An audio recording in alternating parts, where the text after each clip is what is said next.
Hello friends, నేను ఈరోజు ఒక ఎల్ఐసిలో అద్భుతమైన ప్లాన్ అయినటువంటి జీవన్ శాంతి గురించి చెప్పబోతున్నాను.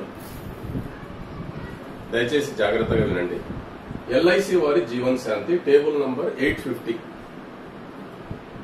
ఇది ఒక గ్యారంటీడ్ పెన్షన్ పథకం.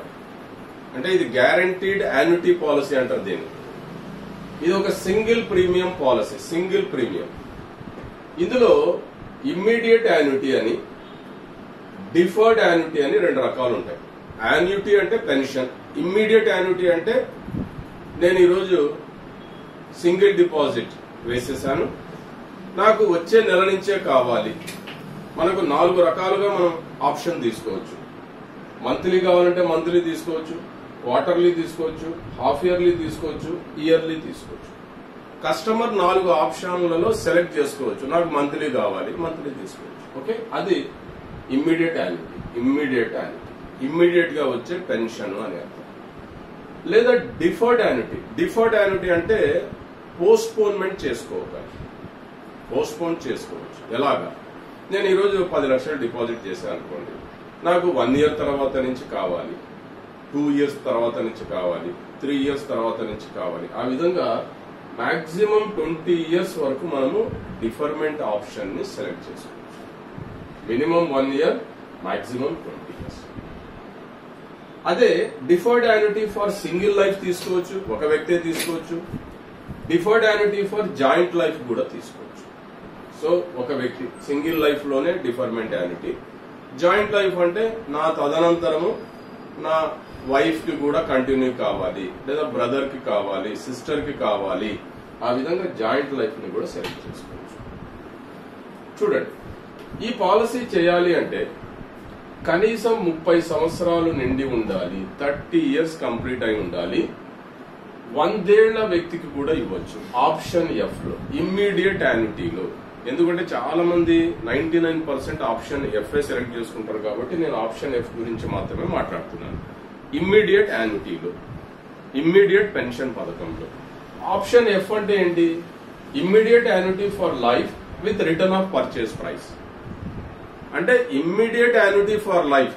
నేను డిపాజిట్ చేశాను, ఇమ్మీడియట్ గా నాకు కావాలి పెన్షన్, వచ్చే నెల నుంచే స్టార్ట్ అవుతుంది.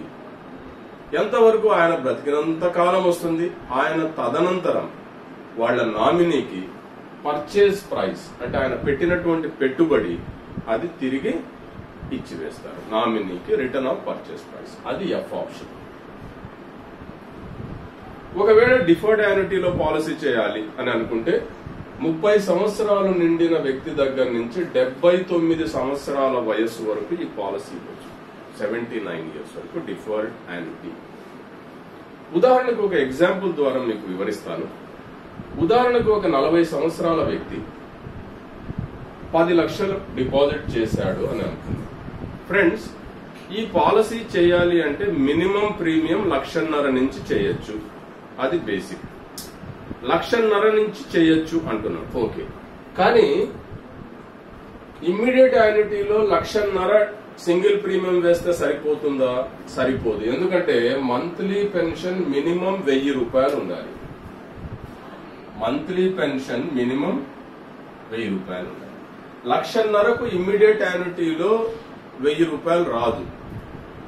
సో కాబట్టి ఇమ్మీడియట్ యాన్యుటీకి కనీసం 2,40,000 మినిమం, లేదా 2,50,000. ఈజీగా గుర్తుపెట్టుకోండి. 2.5 lakhs కి 1,000 రూపాయలు దాటుతుంది పెన్షన్ మంత్లీ. అది గుర్తుపెట్టుకోండి. ఓకే, సో ఇక్కడ ఈ 40 ఏళ్ల వ్యక్తి 10 లక్షల పాలసీ అంటే 10 లక్షలు డిపాజిట్ చేస్తున్నాడు. జిఎస్టి, ప్రతి ఇన్సూరెన్స్ పాలసీకి ఈరోజు జిఎస్టి ఉంది. అది 1.8% అంటే 18,000. సో 10 లక్షల 18,000 పే చేశాడు. ఇమ్మీడియట్ గా కావాలి ఎఫ్ ఆప్షన్ లో అని కోరుకుంటున్నాడు. సుమారుగా 5.6% వడ్డీ ఇమ్మీడియట్ యాన్యుటీలో. సో ఎంత వస్తుంది? 56,000 అప్రాక్సిమేట్ గా ఇయర్లీ పెన్షన్ వస్తుంది. Yearly pension. ఒకవేళ మంత్లీ కావాలనుకుంటే 4,483 రూపాయలు మంత్లీ. ఈరోజు 10 లక్షలు వేసాడు, నాకు మంత్లీ కావాలి అంటే వచ్చే నెల ఇదే రోజు నుంచి 4,483 రూపీస్ మంత్లీ పెన్షన్ వస్తుంది. ఓకే, అది ఇమ్మీడియట్ యాన్యుటీ. సో ఎంతకాలం ఆయన జీవించినంత కాలం వస్తుంది? ఆయన జీవితం తర్వాత ఎవరినైతే నామినీగా పెట్టారో ఆ నామినీకి ఆయన పెట్టిన పెట్టుబడి 10 లక్షలు తిరిగి ఇవ్వడం జరుగుతుంది. అది ఇమ్మీడియట్ యాన్యుటీకి సంబంధించిన అంశం. ఒకవేళ డిఫర్డ్ యాన్యుటీ ఎంత టర్మ్ పెట్టుకోవచ్చు? మినిమం 1 ఇయర్ డిఫర్మెంట్ నుంచి మాక్సిమం 20 ఇయర్స్ పెట్టుకోవచ్చు. అయితే ఆయన 10 ఏళ్ల టర్మ్ కి డిఫర్మెంట్ అడిగాడు. సార్ నాకు 10 ఇయర్స్ డిఫర్మెంట్ కావాలి, నా వయసు 40 సంవత్సరాలు కాబట్టి నాకు 50 ఏళ్లు వచ్చిన తర్వాత నుంచి పెన్షన్ కావాలి, ఈ రోజు డబ్బు ఉంది నా దగ్గర, ఈ డబ్బు ఎల్ఐసిలో జీవన్ శాంతిలో డిఫర్డ్ యాన్యుటీ కింద 10 ఏళ్ల కాల పరిమితికి పెట్టండి. ఓకే, పెడితేనే ఆయనకు 10.55% వడ్డీ ఆయన ఏజ్ కి గ్యారంటీ వడ్డీ. ఇది అంటే ఎంత? 1,05,500 రూపాయలు ఇయర్లీ పెన్షన్. ఒకవేళ మంత్లీ పెన్షన్ కావాలి అంటే 8,406 రూపాయలు బాండ్ లోనే ముద్రిస్తారు. అయ్యా మీరు అడిగారు 10 ఇయర్స్ టర్మ్ అని, ఈ రోజు 10 లక్షలు డిపాజిట్ చేశారు.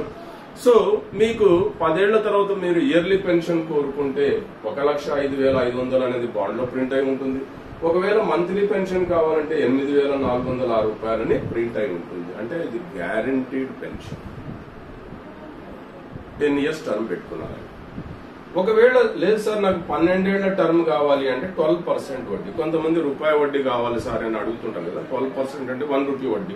సో 12 ఇయర్స్ కి 12% వడ్డీ. ఫ్రెండ్స్, మనం దీని గురించి డీటెయిల్ గా ఎక్స్ప్లెయిన్ చేసుకుందాం.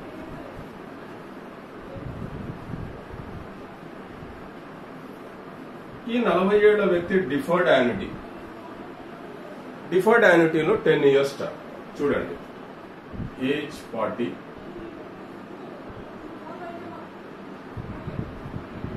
డిఫర్డ్ యాన్యుటీ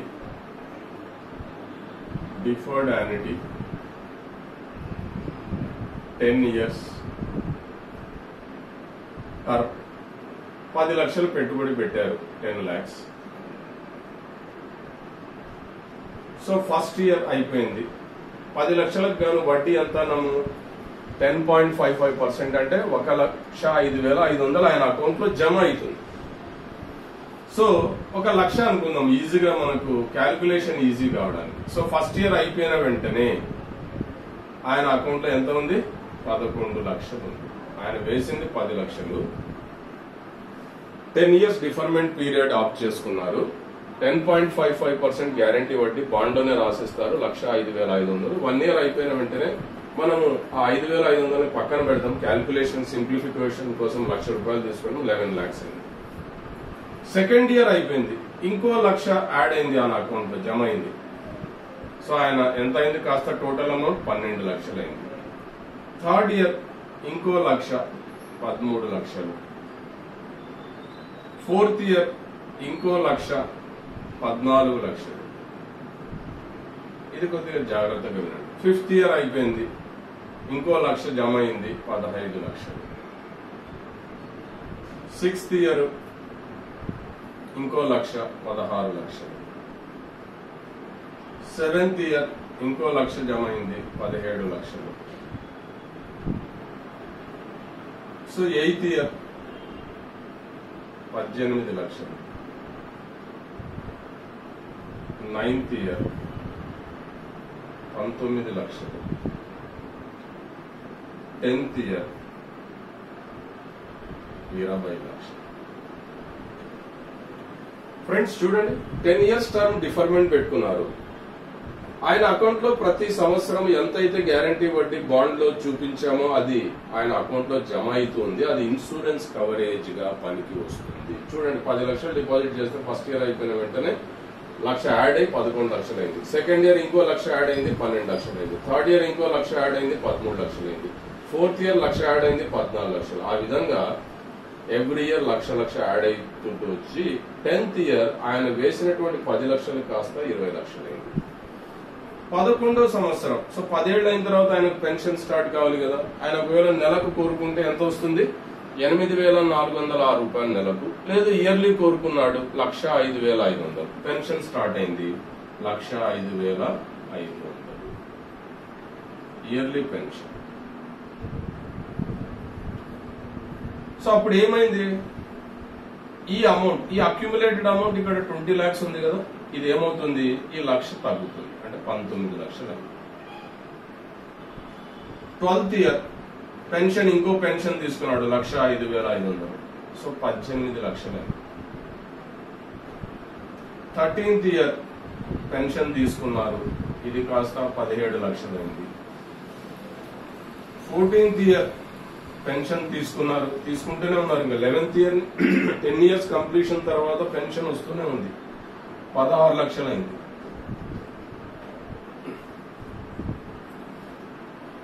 ఈ కాన్సెప్ట్ ని జాగ్రత్తగా అర్థం చేసుకోండి. చూడండి, ఈ కాన్సెప్ట్ లో ఒకవేళ ఆయనకు 5వ సంవత్సరం మరణం సంభవించింది అనుకోండి, 10 ఏళ్ల డిఫర్మెంట్ పెట్టారు, 5th year మరణం సంభవించింది. సో ఆయన అకౌంట్ లో 5th year కి ఎంత ఉంది, 15 లక్షలు. ఈ 15 లక్షలు డెత్ బెనిఫిట్ గా నామినీకి ఇవ్వబడుతుంది, tax free amount. 5th year ఎప్పుడు జరుగుతాయి, ఫస్ట్ ఇయర్ జరిగితే 11 lakhs, second year 12 lakhs, 13 lakhs. ఇక్కడ చూపెట్టినటువంటి అమౌంట్ డెత్ బెనిఫిట్ గా వాళ్ళ నామినీకి ఇవ్వడం జరుగుతుంది. 10th year అయిపోయింది, 20 lakhs ఉంది accumulated amount. 11th year pension start అయింది, తీసుకున్నారు, అది కాస్త 20 లక్షలు కాస్త 1,00,000 తగ్గింది, 19 లక్షలు. 12వ సంవత్సరం 18 లక్షలు అయింది, పెన్షన్ వస్తూనే ఉంది, పెన్షన్ ఏమో ఆయన అకౌంట్ లో జమ అవుతుంది, 18 lakhs అయింది. ఒకవేళ ఆయనకు 14th year ఏదైనా జరిగింది, అంటే 10th year తర్వాత నుంచి పెన్షన్ తీసుకుంటున్నారు, ఇది పెన్షన్, ఇది 14th year ఫర్ ఎగ్జాంపుల్ మరణం సంభవించింది అనుకుంటారు. 14th year వాళ్ళ నామినీకి 16 లక్షలు ఇవ్వడం.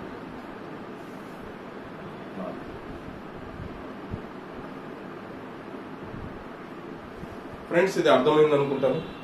ఒకవేళ చూడండి, for example 15th year pension తీసుకున్నారు, ఎంత, 1,05,500. ఆయన అకౌంట్ కాస్త ఏమైంది, 15 లక్షలైంది. 16th year పెన్షన్ తీసుకున్నారు, ఆయన అకౌంట్ కాస్త 14 లక్షలైంది. 17th year పెన్షన్ తీసుకుంటూనే ఉన్నారు, 13 లక్షలైంది. 18th year పెన్షన్ తీసుకుంటూనే ఉన్నారు, ఆయన అకౌంట్ కాస్త 12 లక్షలైంది. 19th year పెన్షన్ తీసుకుంటూనే ఉన్నారు, ఆయన అకౌంట్ కాస్త 11 lakhs అయింది.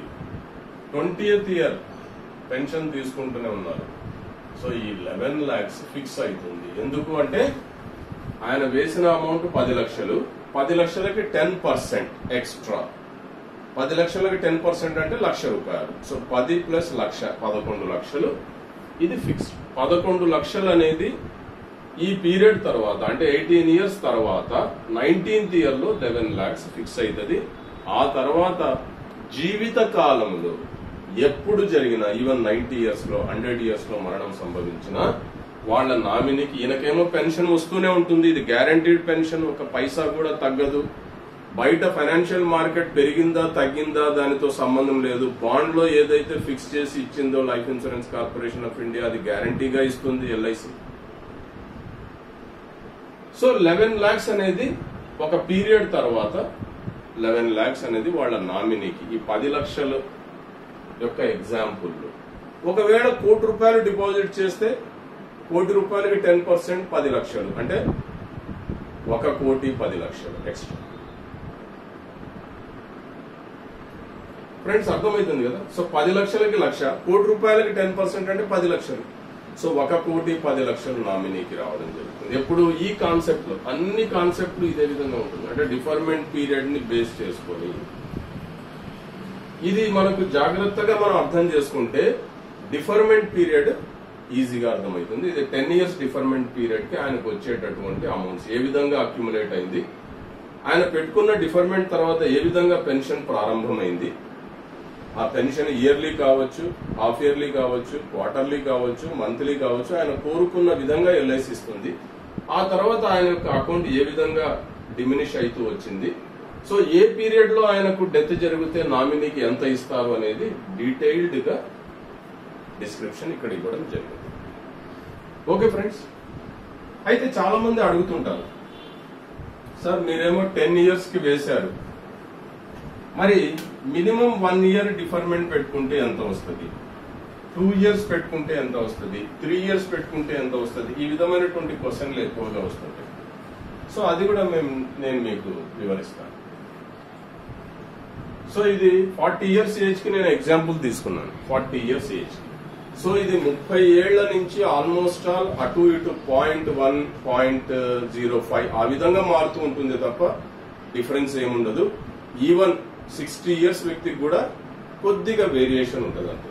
నేను ఈజీగా మీకు అర్థం కావడానికి ఒక ఏజ్ 40 years వ్యక్తిని, ఏజ్ 60 years వ్యక్తిని ఇద్దరిని రెండు పక్కన పక్కన పెట్టి నేను వేస్తాను. For example deferment period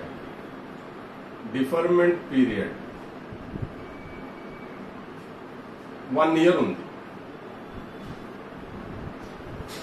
40 years వ్యక్తికి 5.9% వస్తుంది. అంటే 1 year డిఫర్మెంట్ పెట్టుకుంటే 40 ఏళ్ల వ్యక్తి 5.99% వడ్డీ వర్కౌట్ అవుతుంది. అదే 60 years వ్యక్తికి అయితే 5.95%. చూడండి, ఒకవేళ 2 years పెట్టుకుంటే ఇక్కడేమో 6.3% వస్తుంది. 40 ఏళ్ల వ్యక్తికి 6.3, 60 ఏళ్ల వ్యక్తికి 6.49. ఒకవేళ 3 years టర్మ్ పెట్టుకుంటే 6.8%, 7.07%. ఇది 40 ఏళ్ల వ్యక్తికి, ఇది 60 ఏళ్ల వ్యక్తి. ఒకవేళ 4 years పెట్టుకుంటే ఇది 7.4%, ఇది 7.7%. ఒకవేళ 5 years పెట్టుకుంటే, 5 years టర్మ్ పెట్టుకుంటే ఇది 7.6%, ఇది 8.18%. ఒకవేళ 6 ఏళ్ల టర్మ్ పెట్టుకుంటే, 6 years టర్మ్ పెట్టుకుంటే డిఫర్మెంట్ పీరియడ్ ఇది 8.25, ఇది 8.86%. ఒకవేళ 7 years డిఫర్మెంట్ పెట్టుకుంటే 7 years 8.75%, ఇది అక్కడ 9.57%. ఒకవేళ 8 years పెట్టుకున్నాం, టర్మ్ ఏమో 8 years పెట్టుకున్నాం, 9.35%, ఇది 10.03%. ఒకవేళ 9 years టర్మ్ పెట్టుకుంటే, 9 years టర్మ్ పెట్టుకుంటే ఇక్కడ 10%, ఇక్కడ 11.01. ఒకవేళ 10 years టర్మ్ పెట్టుకుంటే 10.55%, మనం చెప్పుకున్నాం ఆల్రెడీ ఎగ్జాంపుల్లో, ఇక్కడ 11.49%. ఓకే ఫ్రెండ్స్, అదే విధంగా చూడండి, same deferment period, age 40, age 60. ఒకవేళ 11 years, 12 years, 13, 14, 15, 16, 17, 18, 19, 20. చూడండి, 40 years 11 years టర్మ్ పెట్టుకుంటే 11.25%, ఇది 12.06%. 12 years టర్మ్ పెట్టుకుంటే ఇది 12%, ఇది 12.52%. ఒకవేళ 13 years పెట్టుకుంటే 12.71, 12.84. ఒకవేళ 14 years పెట్టుకుంటే 13.48, ఇక్కడ మారుతుంది 13.01, 13.01. ఒకవేళ 15 years పెట్టుకుంటే 14.27, ఇది 13.06. ఒకవేళ 16 years టర్మ్ పెట్టుకుంటే, 16 years టర్మ్ పెట్టుకుంటే ఇది 15.07, 15.07, ఇది 13.02. ఇక్కడి నుంచి జాగ్రత్తగా గమనించండి. ఒకవేళ 17 years పెట్టుకుంటే ఇది 15.87, 40 years వ్యక్తికి ఇక్కడ 12.93. 18 years టర్మ్ పెట్టుకుంటే 16.66, ఇక్కడేమో 16.66, ఇక్కడ 12.81. ఒకవేళ 19 years టర్మ్ పెట్టుకుంటే 17.44%, 40 ఇయర్స్ వ్యక్తికి ఇక్కడ 12.67, 12.67. 20 ఇయర్స్ టర్మ్ పెట్టుకుంటే ఇక్కడేమో 18.18%, ఇక్కడేమో 12.51%. ఫ్రెండ్స్, దీన్ని నేను ఎందుకు వేశానంటే మీరు జాగ్రత్తగా అనలైజ్ చేయొచ్చు. ఒక 40 ఏళ్ల వ్యక్తికి, ఒక 50 ఏళ్ల వ్యక్తికి, 60 ఏళ్ల వ్యక్తికి తేడా. సో 40 ఏళ్ల వ్యక్తికి 1 ఇయర్ డిఫర్మెంట్ అయితే 5.9, ఇక్కడ 60 ఇయర్స్ వ్యక్తికి 5.95, 0.05 ఎక్స్ట్రా ఉంది. ఇక్కడ 6.3, 6.49, 0.14 ఎక్స్ట్రా, 19 ఎక్స్ట్రా ఉంది. ఇక్కడ 6.80, 7.07, 0.27 ఎక్స్ట్రా ఉంది. ఇక్కడ 7.4, 7.7, 0.3 ఎక్స్ట్రా ఉంది. ఇక్కడ 7.6, 8.18, ఇక్కడ 0.58 ఎక్స్ట్రా ఉంది. 8.27, 8.86. ఈ విధంగా 40 ఇయర్స్ వ్యక్తికి చూడండి 10 ఇయర్స్ 10.55, 11.49, 60 ఇయర్స్. 11 ఇయర్స్ చూడండి 11.25, 12.06, 12 ఇయర్స్ 12%, 12.52, 13 ఇయర్స్ 12.71, 12.84. 13 ఇయర్స్ వరకు ఈయన 60 ఇయర్స్ వ్యక్తి యొక్క పెన్షన్ వడ్డీ రేటు 40 ఏళ్ల వ్యక్తి కంటే కూడా పెరుగుతుంది. ఆ తర్వాత మీరు తగ్గడం గమనించవచ్చు. సో 14 ఇయర్స్ 13.48 అయితే ఇక్కడ 13.01, 4.27 అయితే 13.06, 15.07 అయితే 13.02, 15.87 అంటే 12.93. సో ఆ విధంగా తగ్గుతూ ఉన్నటువంటి క్రమాన్ని మీరు గమనించవచ్చు. కాబట్టి 60 ఇయర్స్ వ్యక్తికి మీరు మాక్సిమం పెట్టదలుచుకుంటే 15 ఇయర్స్ టర్మ్ పెట్టుకోండి. 60 ఏళ్ల వ్యక్తికి maximum term, so 60 plus 50, so 75 year వరకు ఉంటుంది. సో 75 ఏళ్ల తర్వాత పెన్షన్ స్టార్ట్ అయ్యేటట్లు అంతవరకు ఇన్సూరెన్స్ కవరేజ్ నేను చెప్పిన కాన్సెప్ట్. 40 ఇయర్స్ వ్యక్తికి ఈవెన్ 20 ఇయర్స్ పెట్టొచ్చు, 18.18 వస్తుంది. అంటే 10 లక్షలు వేస్తే 1,81,800 యాడ్ అవుతుంది ఆయన అకౌంట్ లో ఇయర్లీ. అది ఆయనకు ఇన్సూరెన్స్ కవరేజ్ గా కూడా పనికొస్తుంది. సో మై డియర్ ఫ్రెండ్స్, ఇది ఒక అద్భుతమైనటువంటి ప్లాన్. పెన్షన్ కు సంబంధించి గ్యారంటీడ్ పెన్షన్ ఇచ్చే పథకం ఇంతవరకు మార్కెట్ లో జీవన్ శాంతి ఒకటే. మనం ఈవెన్ బయట దాంట్లతో కూడా కంపేర్ చేసుకోవచ్చు, బయట మార్కెట్ లో ఉన్నటువంటి ఫైనాన్షియల్ ఇన్స్ట్రుమెంట్స్ తో కంపేర్ చేసుకోవచ్చు. కానీ గ్యారంటీగా మీ బాండ్ లో ఈ రోజే మీకు ఇంత వడ్డీ ఇస్తున్నాము అని గ్యారంటీగా ఇచ్చేటటువంటి పాలసీ జీవన్ శాంతి ఒకటి మాత్రమే. మై డియర్ ఫ్రెండ్స్, నా డియర్ ఏజెంట్ ఫ్రెండ్స్ కి, సిఎల్ఐఏ ఫ్రెండ్స్ కి, సూపర్ ఏజెంట్స్ ఫ్రెండ్స్ కి, అదేవిధంగా డైరెక్ట్ మార్కెటింగ్ లో ఉన్నటువంటి డైరెక్ట్ సేల్స్ అడ్వైజర్స్ కి, అదేవిధంగా మన సిఓస్ కి, డైరెక్ట్ మార్కెటింగ్ లో ఉన్నటువంటి చీఫ్ ఆర్గనైజర్స్ కి నా యొక్క మనవి ఏంటంటే, ఈ పాలసీ ఎప్పుడైనా క్లోజ్ కావచ్చు. ఎందుకు అంటే మనం ఈ మధ్య చూసాం, రీసెంట్ గా ఆర్బీఐ రెపో రేట్ ని చాలా తగ్గించింది. రెపో రేట్ ని తగ్గించింది. ఎంత తగ్గించింది రెపో రేట్? ఈ రోజు రెపో రేట్ ఎంత ఉంది? 4% ఉంది. Repo rate 4%. రెపో రేట్ అంటే ఏంటి? ఆర్బీఐ బ్యాంకులకు లెండ్ చేసేటటువంటి, అంటే బ్యాంకులకు ఎంత వడ్డీకి ఇస్తుంది బ్యాంకులకు ఆర్బీఐ? 4% వడ్డీ చొప్పున ఇస్తుంది. అంటే ఆర్బీఐ దగ్గర డబ్బులు తీసుకోవాలంటే ఎంత వడ్డీ కట్టాలి వాళ్ళు? 4%. అది repo rate. Reverse repo rate అంటే ఆర్బీఐ కూడా బ్యాంకు దగ్గర డబ్బు తీసుకుంటుంది. అది ఎంత ఉంది? 3.5%. సో ఈ రోజు 4% రెపో రేటు ఉంది అంటే అర్థం ఏంటంటే, ఈ రోజు బ్యాంకులో ఉన్నటువంటి వడ్డీ రేట్లు 6%. అంటే ఇప్పుడు ఆల్రెడీ 6, 5.5 ఉంది. కానీ ఇంకా తగ్గబోతున్నాయి. అంటే 4, 4.5, 5 కి మించి ఉండకపోవచ్చు బ్యాంకులో వడ్డీ రేట్లు. సో 5% కంటే కంపేర్ చేస్తే మన యొక్క జీవన్ శాంతి ఎంత ఉంది? మనకు స్టార్టింగే 5.6 ఉంది. ఇమ్మీడియట్ యాన్యుటీనే 5.6 ఉంది. డిఫర్మెంట్ పెట్టుకుంటూ పోతే ఇంకా ఎక్కువ వస్తుంది. సో మై డియర్ ఫ్రెండ్స్, ఇది ఒక అద్భుతమైనటువంటి అవకాశం. ఈ పాలసీ ఎనీ టైం క్లోజ్ అయ్యేటటువంటి అవకాశం కనిపిస్తుంది. ఎందుకంటే రెపో రేట్ అనేది తగ్గడం వల్ల, అంటే క్లోజ్ అవుతుంది ఇన్ ద సెన్స్ దీని యొక్క వడ్డీ రేట్లు, ఈ రోజున్న వడ్డీ రేట్లు మార్పు చెందబోతున్నాయి, మాడిఫై అయ్యే అవకాశం ఉంది. కాబట్టి దయచేసి మనం మన యొక్క కస్టమర్స్ కి ఉపయోగపడే విధంగా వాళ్లకు ఖచ్చితంగా ఈ పాలసీ ఒక అద్భుతమైనటువంటి పెన్షన్ ని, గ్యారంటీడ్ పెన్షన్ ని ఇస్తుంది. కాబట్టి పెన్షన్ అనేది ఈ రోజు అత్యవసరం కాబట్టి ప్రజలకి ఈ జీవన్ శాంతి అనే పాలసీని దయచేసి అమ్మండి my dear friends. Thank you and wish you all the best.